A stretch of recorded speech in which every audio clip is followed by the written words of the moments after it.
اللہ اکبر اللہ اکبر۔ السلام علیکم ناظرین، میں ہوں آپ کا ہوسٹ انجینئر فیصل اور آپ دیکھ رہے ہیں ایم جی ٹی وی سعودیہ۔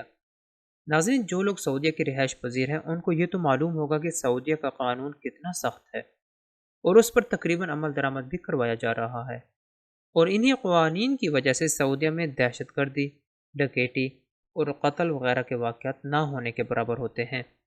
لیکن آج کی اس ویڈیو میں ہم آپ کو بتانے جا رہے ہیں کہ ان تمام قوانین کے باوجود سعودیہ کے ایک شہر میں 4 لڑکیاں اور ایک لڑکا قتل کر دیا گیا، اور اس معاملے کی خبر علاقے والوں کو بھی نہ ہوئی۔ تو آئیے ناظرین، آپ کو بتاتے ہیں معاملے کی مکمل تفصیل۔ ناظرین، اگر ابھی تک آپ نے ہمارے چینل کو سبسکرائب نہیں کیا تو چینل کو سبسکرائب کریں اور ساتھ گھنٹی کے بٹن کو دبائیں تاکہ ہر آنے والی ویڈیو آپ تک پہنچتی رہے۔ سعودی عرب کے مشرقی ریجن کے شہر الاحسا میں حکام کے مطابق ایک ہی خاندان کے 5 افراد کو بے ترتیب سے قتل کر دیا گیا۔ ریجنل پولیس ترجمان کیپٹن محمد الدریہم کا کہنا ہے کہ قتل کی واردات میں 4 لڑکیوں اور ایک لڑکے کو انتہائی بے دردی سے قتل کر دیا گیا۔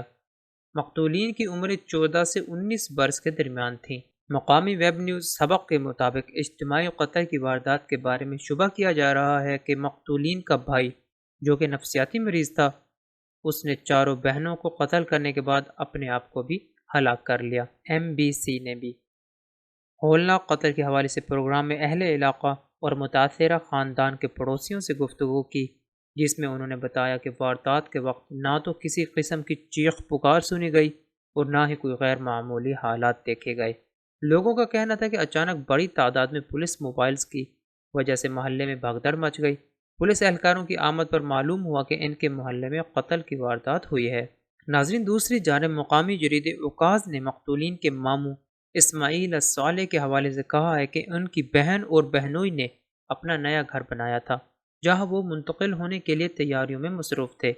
واقعے والے دن بھی وہ اپنے دوسرے چھوٹے بچوں کے ساتھ نئے گھر کے لیے سامان خریدنے گئے ہوئے تھے۔ جب واپس پہنچے تو ہولناک منظر ان کا منتظر تھا۔ مقتولین کے ماموں نے مزید انکشاف کیا کہ ان کا بھانجا، جو کہ اس ہولناک سانحے کے نظر ہوا، وہ شاہ فیصل یونیورسٹی میں انگلش لٹریچر کا طالب علم تھا۔ اس کی رسی سے نعش لٹکی ہوئی تھی۔ بہرحال ہم دعا کرتے ہیں کہ اللہ تعالی ہر مسلمان کو اپنے حفظ و امان میں رکھے اور ایسے ہولناک واقعات سے کوسوں دور رکھے، آمین۔ ناظرین، اپنے ہوسٹ فیصل کو اجازت دیں، ملتے ہیں مزید سعودیہ کی تازہ ترین خبروں کے ساتھ، تب تک کے لیے اللہ حافظ۔